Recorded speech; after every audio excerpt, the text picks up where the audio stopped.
We're here in Senegal, partnered with the Senegalese National Olympic Committee to uncover the best young talent in the country. We're actually deploying a revolutionary program that helps us analyze talent using artificial intelligence.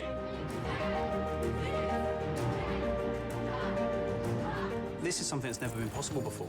And with our partnership with Intel, it gives us that ability to analyze millions of metrics and data points.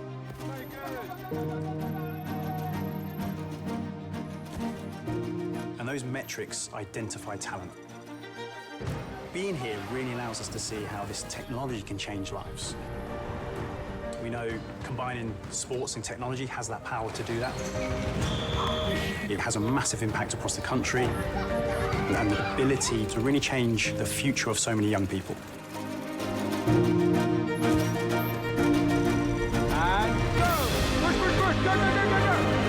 This tool will ultimately provide the opportunity for young children to better their lives through sport.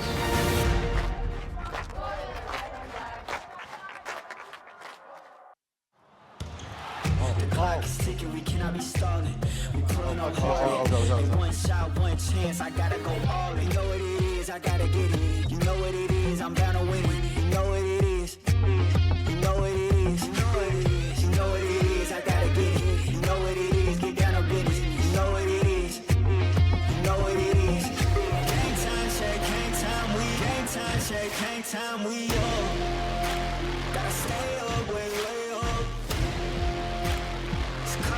Want a rematch. First time won't be last. It's the beginning, we just got started. It's the beginning, we just got started. It's the beginning, we just got started. Okay, go. Yes. All right, now, please welcome to the stage the tech heads of the world's biggest leagues. Julian, head of enterprise architect at the International Olympics Committee, Finn Bradshaw, head of digital for International Cricket Committee, and Krishna Bhagavathula, EVP and Chief Technology Officer for the NBA, and of course, our moderator, Mansoor Basha, CTO of Stagwell Marketing Cloud.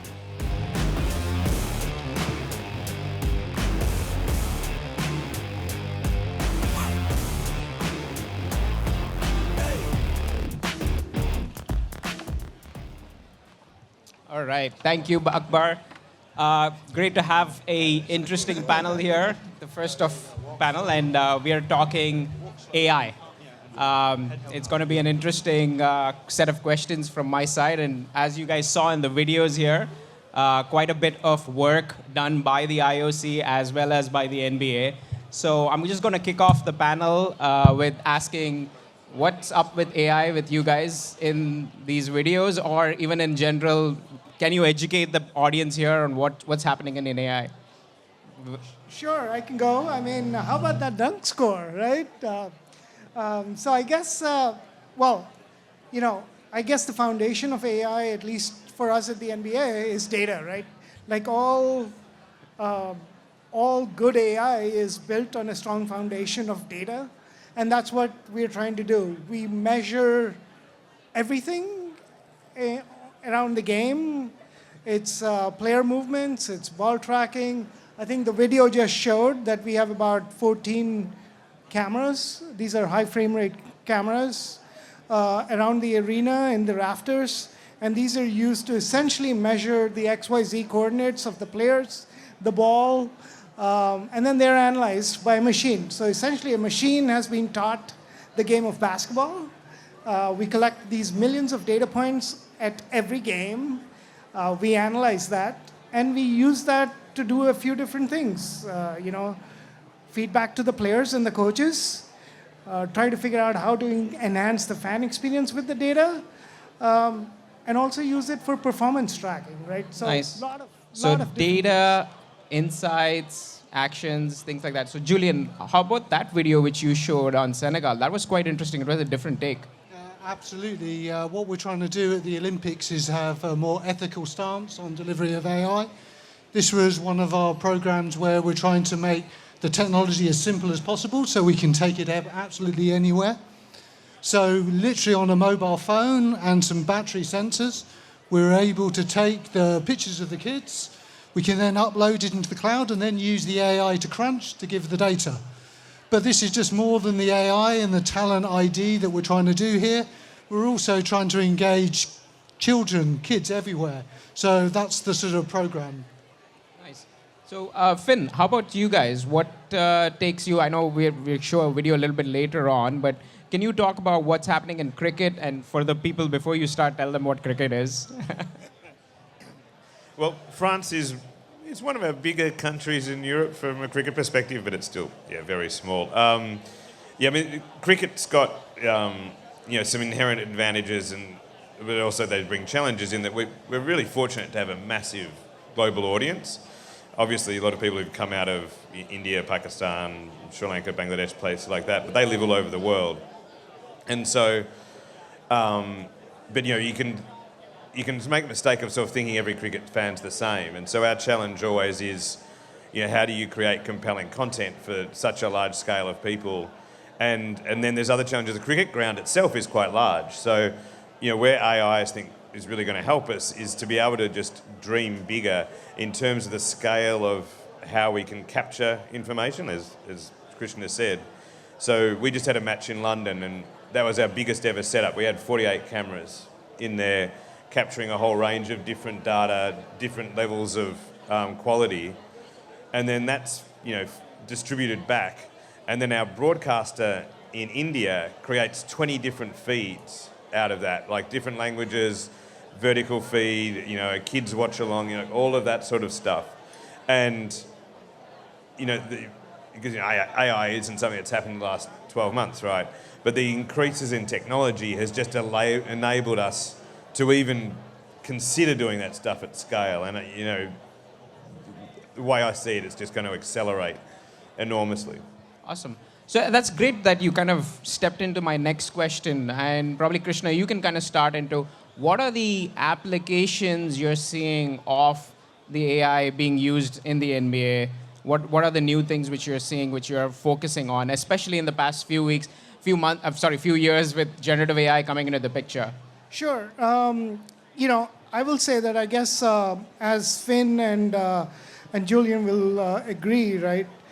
Traditional AI has been used in sports for several years. I think sports has actually been in the forefront of using AI and translating the data that they're gathering into consumer-centric experiences. So that's been done for many decades. To answer your question more specifically around how generative AI is being used, a few different ways. First and foremost, I guess, to augment the data that coaches and players are collecting about themselves and about how the game is being played. I'll give you a specific example. Traditionally, we collected essentially movement data and taking into account, so what we call, again, without trying to geek out on it, what we call center of mass data for players. Now that has shifted, and we are collecting post-tracking data through skeletal tracking cameras that are available to us. So what that gives us the ability to do is we can actually now figure out what kind of shots or movements are more likely to cause injuries and figure out how to prevent them more proactively. So from an athlete performance standpoint, that's super important. We can also take that data and translate that into coaching and effective plays, and also go into officiating, right?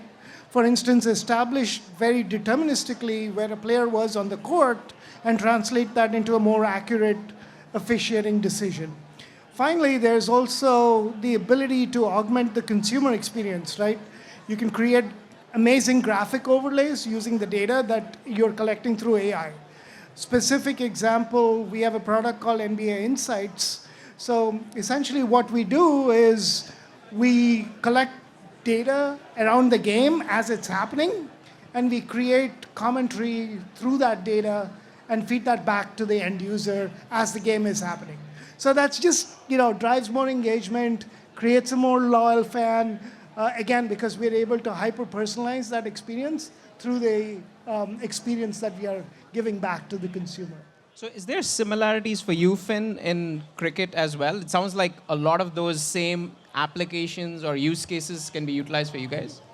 Yeah, it's obviously at the ICC, because we don't have direct relationships with the players. We're very focused on fan engagement and fan growth, and so some of the stuff we've been sort of trialing is like the live language commentary, and I know Krishna at the NBA they do that too, where it's translated in real time, and because we would love French people who might have an interest in cricket to be able to be able to watch a game and understand it, and we would be doing some experiments like in Japan. We just have a challenge like there's not really many Japanese speakers who know cricket, so this is where something like technology could really accelerate it, but it's also not ready for prime time yet. Like we were doing this trial in Japan, and we made sure it had all the cricket terms in there and the player names, but then it translated debut to mean born. So it literally said this player was born today rather than played the game. And so, I mean, that's small things, but it's also a lot of things are experimenting, but most of them are not really quite ready for prime time yet. But it's super exciting where it's going. I think particularly in my role, the biggest impact I reckon it'll have, and I'm sorry for all the people from agencies here, is like we have a small internal team and we rely on a lot of agencies, and a lot of the time our work with the agencies just comes down to kind of man hours of people doing it, and whether that's creating lots of marketing assets or content in different languages, and in the next couple of years that's going to change so dramatically, and I think it's very interesting for the sort of sports marketing agency industry to see where that's going to end up. That's super interesting. So Julian, how does that fit in for you? Because it sounds like there's translation services they're talking about. He's talking about content creation. How is that affecting on the IOC side with the ACs? Essentially, we're using AI to help with that complexity and that scale. That's what it's sort of really, really helping with. But we're using it across our delivery of our event life cycle. So we're doing a lot of planning stuff with our AI, taking all the data sets that we've collected through the past games to ensure that we're correctly scaling our services that we provide as an Olympic, making sure we got the right energy going to the right areas at the right time. So we're using it at that end of the event delivery. We're very much focused on the athlete as well, making sure we can create safe space and safe sport for them. So we're doing a lot on trying to track sort of nasty, malicious posts that people are making. So we're using AI to automatically detect those and take those down, but also into very similar areas of fan engagement, just trying to take those data sets and those stories that we have and just escalate them to more fans, more people, more languages in a tone of voice that they understand on a platform that they are connecting with. So yeah, absolutely, all of those are in our sites. So let me try to flip it a little bit in terms of the negative aspect or the dangers of AI. So one of the questions which comes is social media and social media, moderation, things like that. Is there things which you're seeing in your side, and it's open to all of you guys, what's happening in terms of battling some of the AI advantages which you can? I mean, at Paris we had a prevention scheme based on cyber abuse, where we were basically monitoring the athlete's social media feed to look for those nasty messages and taking them down. And essentially we want to continue doing that because we want our athletes to reach the field of play in the best sort of mental condition they can be in to perform, because that's what our event is. It's showing the athlete and the human sort of battling against the other people on the field. Krishna, you had a comment? Yeah, I actually, I actually think our use of Gen AI is all for the good, right? I mean, we can use Gen AI to identify bad stuff and prevent that, right? I mean, that's the way I look at it. I think the underlying premise behind AI is that it gives you optionality, right? All of our fans have their own styles of data consumption, so AI at the end of the day is giving optionality. And we can use it to prevent malicious comments and stuff like that that appear on social media. Yeah. We also use a social media monitoring program across our social media, and we also provide it for all of the female athletes who play in our events, because we'd done some research and we were trying to solve for the problem of why don't more girls keep playing cricket, or play cricket initially and then keep playing cricket, and part of their feedback was, once they sort of got some level of fame, the abuse they got on social media is really pretty horrendous. And sometimes it's about maybe they're from a culture where some people think women shouldn't play sport, and then sometimes it's about their appearance, and so you can imagine, like, particularly if you're sort of a teenager, like, that can really be affecting. And it's easy to say you shouldn't go on there, but they're also teenagers who want to interact with their friends. So that we've had amazing feedback from the athletes for doing that. It's also cleaned up, a lot of the nonsense under our own posts. But I think in terms of, like, talking about the potential downsides of AI, one of the things I've been thinking about a lot is, we've always allowed anyone to create data from our matches. They watch it. Companies all over the world watch our sport on TV, and then they create data feeds. And then we've allowed them to do text-based commentary on the back of that, and that's sort of just accepted as news reporting or whatever. Well, now, like, each of those bits of text commentary is essentially a prompt. And so it's really not a big leap to say then you'll be able to start creating, recreations in real time of what's happening. And like, that feels close, but it also feels a fairly existential threat to our main, we mainly make money by selling the rights to show images of our events. As a cricket fan, just to chime in there, I'd love to see a recreation of some of the stars from the 70s play against current day stars. Are you thinking maybe Kapil Dev, 175? There you go, man. So you make your own dream team. There's this famous match when India first won the World Cup in 1983. During the tournament, Kapil Dev, one of India's greatest ever cricketers, scored this amazing innings, but there's no vision of it, because back in 1983, not every match was broadcast. So no one's ever seen it. There's a market for that. I know someone who'd pay money for it. Well, He's in sitting the next to me. NBA too, right? There's LeBron versus Michael Jordan. There you go. There you go. So many possibilities, right? So let's switch to, we are here at Cannes. So Cannes is about the creativity festival with regards to brands and marketeers. So as leagues, what can we do with AI and what with technologies which you guys are doing? How can we help the brands understand what kind of monetizations can come with this new era of what we are seeing with technology breaking through, providing opportunities for some of these brands to experience or get engaged? What are some things which we can think about?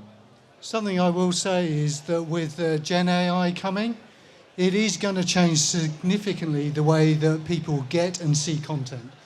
We've already seen a particular leak from Google to these AI search platforms. So we do have to think about how do we make our content available, and how, marketing-wise, we can ensure that we're still engaging with our own platforms with them. So I think there's a significant shift coming on how our fans and people interact with our content, and we do need to shift that a little bit. Yeah, I agree. I think some of the other things that I can think of, especially in consumer-facing stuff, right? There's an opportunity there to hyper-personalize the experience for the fan, and I think that's where there's a brand angle too, right? Whether it is sneakers that the players are wearing, whether it's sports betting, the kind of stats feeds that they're getting. AI has gotten so good that you can actually get real ultra-low latency feeds that can be used for a variety of different purposes. Marketing is one aspect of it. Gaming is one aspect of it.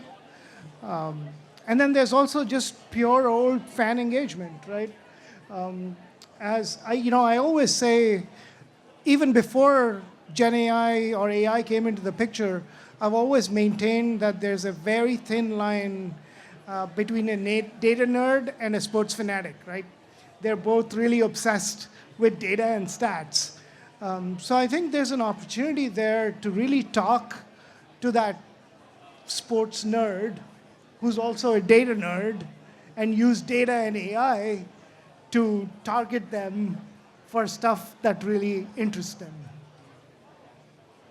Yeah, when you talk about that sort of a cohort like that, we've spent quite a bit of time, getting our fan segmentation to really understand, sort of essentially plot who are our highest value fans and then understand all the other segments to try and move some of them up the segments. You guys are probably all marketing, you understand what I'm talking about here. But, traditionally on digital, you've tended to segment your content by either region or maybe by platform, but not much beyond that. And actually, for cricket, Krishna has lived in America for 30 years or something like that, but his passion is cricket that's played in India, not cricket that's played elsewhere back in India, not played in the US. And so, I think it's really exciting for us to be able to think about when you talk about hyper-personalization, sure, that might come and maybe that's valuable, but just to be able to actually serve people regardless of where they are in the world, by the kind of cricket fan they are is really sort of going to be a huge advantage for us quite immediately. Although I will say, Finn, that Major League Cricket is actually underway in the US right now, and your namesake, Finn Allen, scored an amazing century a couple of days ago. Probably the only thing we have in common, I'd say.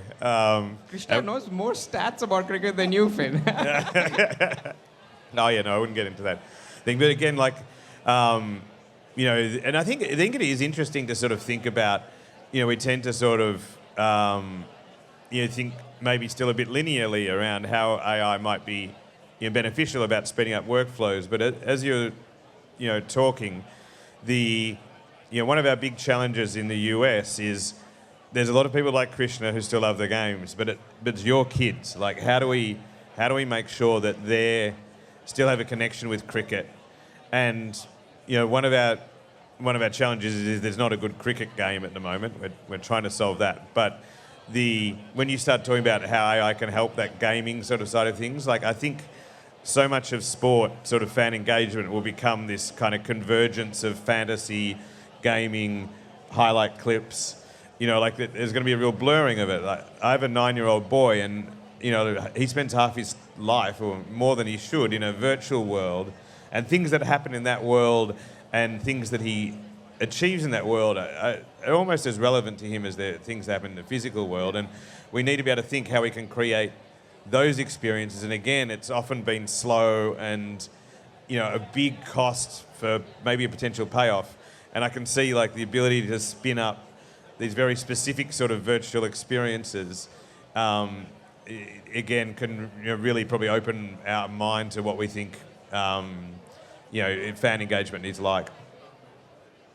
So if I'm trying to summarize in my head, and I want to kind of lead to the next question over here. So you're talking, Finn, about market segmentation. So you're saying, hey, there's high-value customers, low-value customers. You'll be able to target and better understand which kind of customers you need to focus on.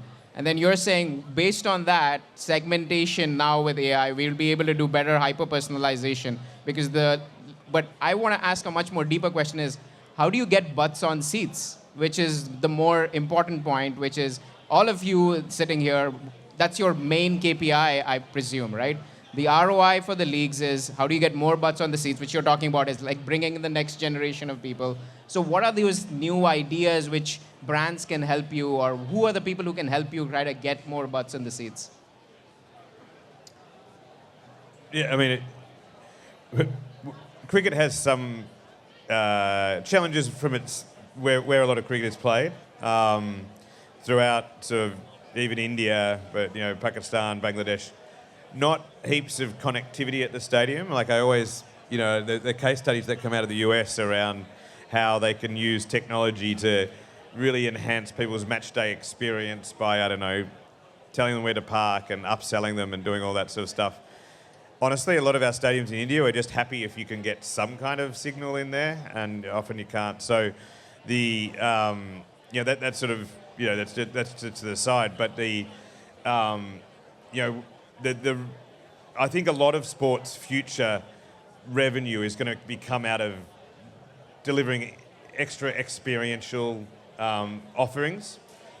So we know our high-value fans. Like, I knew a bunch of people who flew to Dubai for the Champions Trophy final we had this year, including Krishna's parents flew from India, and all we did was sell them a ticket.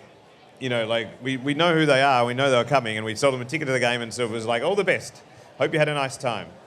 The next level for us is being able to provide, better experiences around that, and obviously, sort of create the whole value, own a part of that whole value chain, because people travel to our events. They're the peak events, and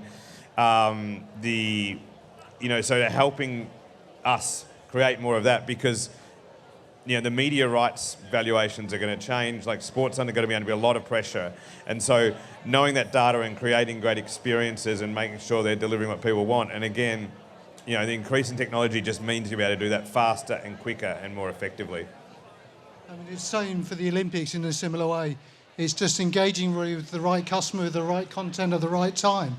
And we can scale that better with AI, absolutely. But we shouldn't move away from the fact that sport is about the human connection. It's about getting those right stories, that right moment out there, in the right language, on the right platform. And AI is definitely going to help us scale that. So I'll say this, right? And I think you said, how do we keep butts in seats? An interesting stat, at least for the NBA, is that 99% of our fans will never watch a game live. And that's for a variety of reasons, right? I mean, we have a global audience, and not everybody can make it to the arena. But you still raise a super interesting point. How do we keep butts on seats when fans are in the arena? And the answer is actually very simple, right? It's like, make sure that it's a really engaging experience and that people spend less time in lines. Even something as simple as going to the restroom, right? The Intuit Dome, if any of you are from LA, has got twice as many restrooms as the next closest basketball arena. And Steve Ballmer's intention is pretty clear, right? I mean, he wants people to spend as little time waiting in lines as possible. Then cashless transactions, right? You can just, the pick and go technology where you don't even need to show a card. You register facially, and then you can go in and out and walk out with any food and beverages from the concession stands. That's going to improve the traffic flow. I think in the future, it's making sure that you're directed to the optimal parking spot, which gets you to the closest entrance to your seat. And then you can stop by the concession stand where you can pick up your favorite beverage, your hot dog, whatever, and then go to your seat, right? It's use of AI to make all of these experiences as seamless as possible is what's going to keep butts on seats. The bathrooms thing at the Intuit Dome, that's such a good example, isn't it? Because we often in sport kind of tie ourselves in knots, almost creating problems so that we can create solutions or something, getting so deep on the technology. But actually, what's the fundamental thing that will improve your experience anywhere? Not having to queue up for the bathroom, and you can't solve that with AI. Can you get an express QR code for bathroom line? Upsell people for a fast pass. Yeah.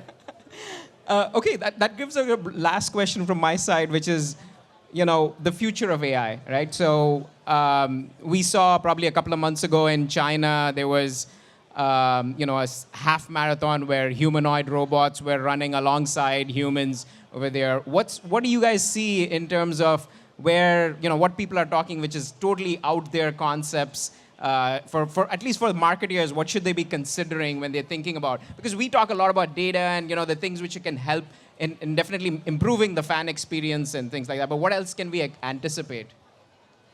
I'll just go really quickly, right? I think use of robots, not for playing or competing against humans, but actually for practice, right? There's a lot of repetition involved in practice. And I think those repetitive movements can be easily done through robots. Yeah, I think it's the democratization of coaching. I think that's really interesting. We were chatting at the back before, and not everyone learns the same way, but actually, most sport is taught almost exactly. And that idea of really understanding what someone's personality is like and being able to create that experience and that feedback and then use a robot or whatever to deliver that, that's mind-blowing. Yeah, equal access to AI is really important to the Olympics. While we're all about that human connection, it's about the fan, the athlete, the connections they have, and the field of play is most important to us. But AI is definitely going to help in all sorts of areas to bring that to the audience. Awesome. Thank you very much.